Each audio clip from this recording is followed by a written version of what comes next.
Talk about a busy weekend for the Republican presidential race. Early Sunday morning, Indiana Governor Mitch Daniels announced online he will not run for president. And then just a few hours later, former Minnesota Governor Tim Pawlenty released a video online declaring he will run. Pawlenty is now in Iowa to officially kick off his presidential campaign today. Governor Pawlenty, good morning. Good morning, Erica.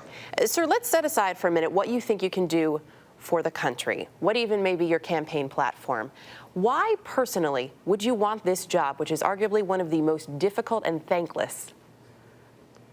Well, I love this country, and it's in big trouble. It's a federal government that's out of control. The spending is out of control. The debt and the deficit has to be tackled. We got to get this economy growing. And I did that in Minnesota. I was one of the few governors in the country to get an A grade from the Cato Institute on fiscal management.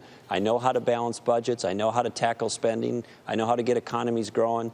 And in my state, we led the way back under very difficult circumstances. It's a very liberal state. If you can do it there, you can do it anywhere. So I'm running for president to get this spending and out-of-control federal government back in control and to grow this economy, and I can do it. Let's tackle that spending for a minute. You write in USA Today this morning, government money isn't free, saying cuts rather are needed in the trillions and can't just be from people's favorite programs.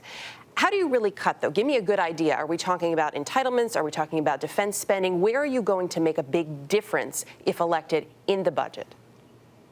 Well, we're going to have to look the American people in the eye and tell them the truth, and that's what I'll be talking about today and throughout this campaign. And it starts with making sure that you're willing to have the courage, and do have the courage, to not only say it, but to do it. So if you look at federal spending, we're going to have to tackle entitlements as one part of bringing spending under control. So we have to look the American people in the eye and say to younger people, the next generation, we're going to have to gradually raise the retirement age and Social Security over time. We're going to have to look wealthy seniors in the eye and say, you know what?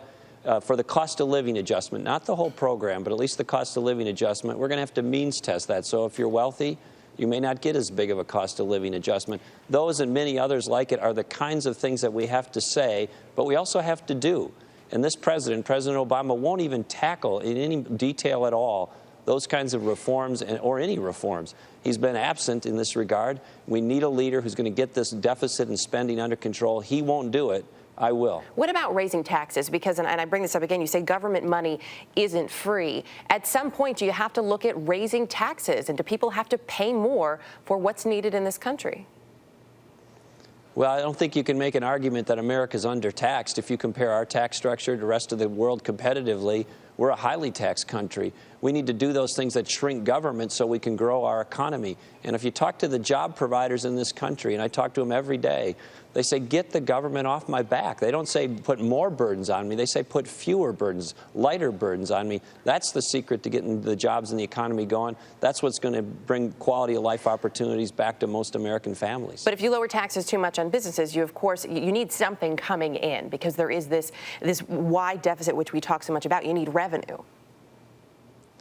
Well, of course you need revenue, but our economy continues to grow, and if you don't raise any tax rates at all, if the economy is growing, you'll receive more revenue. And in fact, if you look back at the history of this country, every time there's been a tax-cutting president, John F. Kennedy, Ronald Reagan, it's actually stimulated economic growth, not put it in reverse. And so we can look to both Kennedy and Reagan and others for that lesson, and I think history proves it out. Cutting taxes helps ignite the economy and grow jobs, but we also got to get our spending under control. We don't have a revenue problem, we have a spending problem. And the spending in this country and the federal government is out of control, and we have a president who's unwilling or unable to look the American people in the eye and say that and actually do something about it to bring it under control. Like I said, that's why I'm running. I'll get it done. Governor Tim Pawlenty, thanks for your time this morning, sir. You're welcome, Erica. Thank you.